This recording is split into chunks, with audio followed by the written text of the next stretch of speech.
Well, friends, it's finally happened. I have been waiting all offseason to finally frickin' see some goddamn stuff from the damn Blazers front office. Because we did absolutely jack shit this offseason. Like, literally nothing. We've done nothing. Nothing at all. Except let players walk and re-sign two guys who just make no sense to have re-signed, in Matisse and JG. And we had to deal with the fucking bullshit from Dame, because Dame's been a little fucking bitch the entire fucking offseason, acting like, oh, I'm a billionaire, I don't have the money, and I feel backstabbed. The whole fucking thing with Dame could have its own fucking rant video, because he's been such an egotistical, petty, toxic little fucking asshole this entire fucking offseason. He intentionally fucked over this team. Just as a really quick TLDR, already knew ahead of time that he was going to demand a trade. On top of that, he then, knowing this, intentionally, also knowing how incompetent and careless the entire front office and Jody Allen, the ownership group, and so he's like, I'm going to make sure I get my guy paid. Basically trying to make sure that he's not only paid, he's overpaid. Because he was a one-year rental, he's at 28 years of age, he just had a career season, and this is the one and only time that players like that can get near max or max contracts in their careers. The one time. Well, this is a 5-year 150. It was actually over what the overall market for him was. That was this idiotic move in the first place. I would have told Dame to go fuck himself. And I would have let Jeremiah walk. But of course, he knew, just like I do, and most realistic Blazers fans know, which unfortunately is only about half the fan base, they were going to sign him anyway. And so Dame made sure that they did that so he could fuck over the team long term. Because that's how fucking petty this dude's been. And then on top of that, again, this was knowing he was going to demand the trade. Then he demanded the trade. Then after that, him and his agent have been absolutely just running a fucking tirade, not just publicly, but behind closed doors to other teams, saying, I'm going to be unhappy and I'm going to immediately demand a trade if you trade for me. I refuse to play for you because I am only going to play for Miami. As if he also has a no trade clause. Well, newsflash, he never signed a contract with a no trade clause. The dude's a grown man. He's been with the fucking team for 10 seasons now.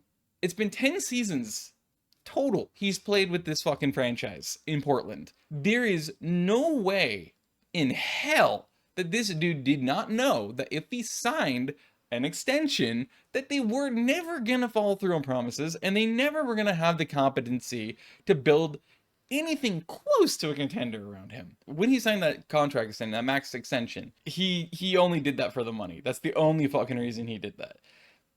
And so to do this and act like he had a no trade clause, one, and then two, go and bitch, moan, complain, act like he was backstabbed in everything else, he wasn't. He was never lied to, he was never backstabbed, or anything. Did the Blazers promise them things that they could never and would never follow through with? Obviously. That wasn't for the fact that it was nefarious, it was for the fact that they don't give a shit and they're incompetent. Mainly that they're incompetent. That's why I'm thrilled that he's finally fucking gone. We finally got rid of him. And here's the reason why, and he's gonna love being there. They have their entire dominant main core. That's who they have. They still have them. Yeah, he can provide some value. He's a definite dirty ass player, but he can provide a lot of value to a team, especially modern day. He seems like he's actually also pretty clutch in both ends. They traded Jrue Holiday to us, and then we're now already immediately moving on to try to trade him. And he doesn't fit our timeline. So the whole trade is literally between Phoenix, Portland, and Milwaukee. You had Jrue Holiday going to us.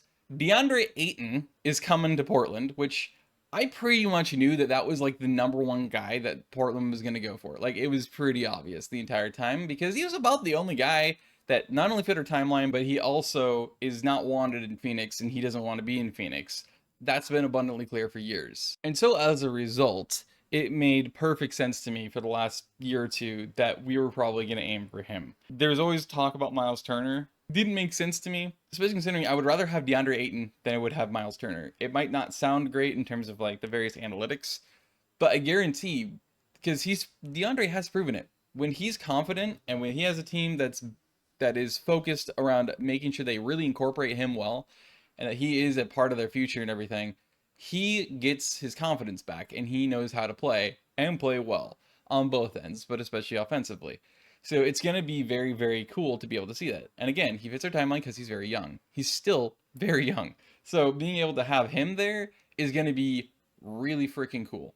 I'm actually, whereas a lot of people might feel like, this is a bad idea to trust in him. And it seems like a lot of Blazers fans feel that way. I don't know if it's just a delusional half or if that's actually the realistic half. Some of them are in there, probably a mix of both. But I personally believe that DeAndre Ayton was a very smart and good pickup, and it's probably about the best one we could have got, because we're not going to get anybody even better than that, especially it's going to fit our timeline, especially given who we have on board.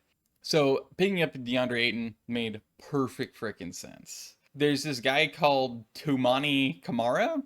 Never heard of that person. Doesn't even really sound real. Apparently that's a real guy and a real NBA player. I'm assuming he came in this year's draft. So we're getting him, and we're also getting a 2029 unprotected first rounder from Milwaukee, an unprotected swap right in 2028 and 2030 from them as well. Phoenix is getting Nurk, Grayson Allen, young Hung Nas, and Keon Johnson.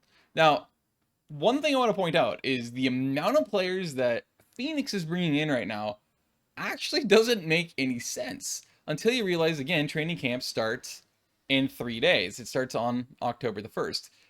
Then you start to realize they're making these guys compete for roster spots, their final roster spots. And that's not just each of these guys they landed. Players like Bol and other players like that are bottom end. Probably even actually Jrue Eubanks, now that I think about it, is probably going to be stuck competing for... Actually, that's really funny now that I think about it.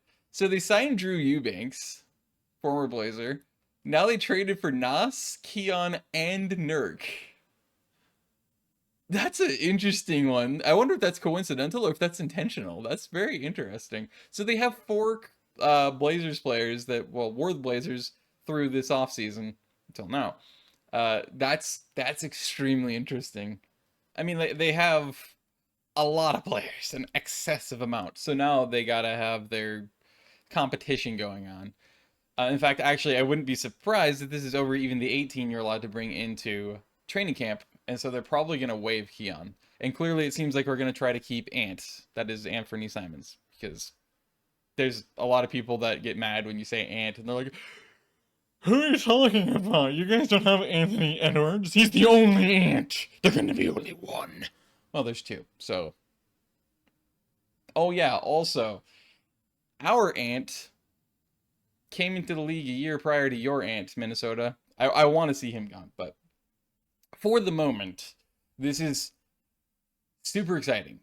One of the other reasons why I'm super hyped about this, though, is because of the fact that Miami fucked themselves over. They absolutely played themselves like a frickin' harp right out of trade talks, because it's just these 3 teams. And I love that, because they're so admittedly arrogantly sitting there like, we got this. We've done this so many times before. We got this. They're never going to find a good enough trade. It's never going to work. We're going to be the ones that they're obviously going to trade with. Nope. In fact, you played yourself right out of having any involvement at all. Now you don't get Dame at all. You have a lack of point guard depth. You just have Kyle Lowry, who's, I believe, I heard supposed to be out for the first month or 2 of the season. They might, because they lost the Dame thing, they might actually instead say, you know what? We lost out on that. We kind of played ourselves. Maybe we'll go for Jrue. I could see them doing that, because that would make a lot of sense, and he would really fit with that team. In fact, he'd fit with them for a stupid number of reasons, including style of play, mentality, experience. He's actually probably the best case scenario for them now that I think about it. Miami would be really smart to try to get in a trade with the Blazers for him at the very least. But again, they'd have to be willing to learn from their lessons, not still be cocky as hell and be like, but we're still not going to really give you anything back because you don't deserve it. It's like, all right, well, then no, you're not getting him either. You're not getting anybody, because we're not going to, we aren't playing your games, Pat. And I love that. I love that they never gave in to playing Pat's game, because almost every GM always gives in to Pat's game. And finally he's like, all right, fine, we'll play your game. And then they give them what they want, and then they get right away with theft. So it's great that they have not done that, and they've been unyielding. So hopefully they continue to do that with Jrue, because he's going to have a ton of freaking interest from teams. There's a guarantee that we will be able to get a good amount back. I have seen some people complain that this isn't enough, and the one thing I wish we got more back from isn't players, obviously, it's the picks. I wish we got better picks back, and I wish we got more back, but we only got 3 picks. Well, technically we got 1 pick, and we got 2 pick swaps, and they're all way out. Now, when you're Milwaukee and at their age, it makes perfect sense to push it out that many years, because most of those guys are either going to be retired or they're going to be so far down on the decline wagon that Milwaukee's going to be in a tough position. They're just going to be a shit team again. So, theoretically, in 2029, 2028, and 2030, we'll actually we'll be at our peak, because most of the guys on our team will now be at that age peak between roughly 27 and 31. And those guys will be out the door. And so Milwaukee will be shit. Hopefully, if we're competent, we do sell the team finally to a competent place that gets a competent front office, we'll actually be super advanced and we'll be one of the top teams in the league. And then, of course, that means that those picks will translate at the peak point of this team. So now we get assets, not only for the future, but to help us further contend for longer. So I understand the idea that front offices would do this with late picks from currently elite teams. It makes total sense. But to not be able to fandangle some picks from other teams, that's the part I don't like, because we need to stockpile as much draft assets as we possibly can for the future, because that's how you properly rebuild. So this is really, really freaking cool. And it's also cool, I think, from Milwaukee and Milwaukee fans, because now you have a guy who signed for a long time. Now that I think about it, the contract is egregious for them, especially if they are going to re-sign Giannis, and especially if he does take a max. Even if it's not a super max and he takes the cut to a max, which is not saying much, you're still, you know what I mean? You're still suffering. So this is going to be super interesting in that regard. But otherwise, you should be super freaking excited, because for the next couple years at least, you are a championship favorite. Like, you're not even a contender. You're an absolute favorite. You are the team to beat every single year for the next 2 to 3 seasons. Guaranteed. Because, holy crap. You know? This is exactly what they needed. Well, in theory. Dame is actually pretty suckish at defense. So you're getting rid of some defense for more offense. But I still think that this is like the perfect trade. If you're Milwaukee, this was the smartest freaking move you could have made, because this is about guaranteeing that Giannis is probably going to stay, unless you don't win any championships, which I just don't see happening over the next year or two. I do not see with this roster. I do not see that not happening. This is pretty much ensuring a championship. So it's good on Milwaukee, and if you're Milwaukee fans, you should be thrilled. If you're Heat fans, you should be kicking yourself in the gut, in the nuts, in the teeth, smashing your head into a curb, because you just like Pat and the front office arrogantly thought you were gonna, there was no doubt, it was 100% guaranteed you were gonna freaking rob us blind.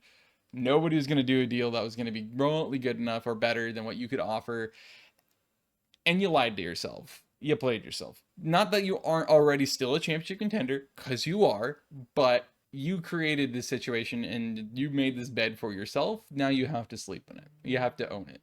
Start beating yourself up, because that was a fucked move.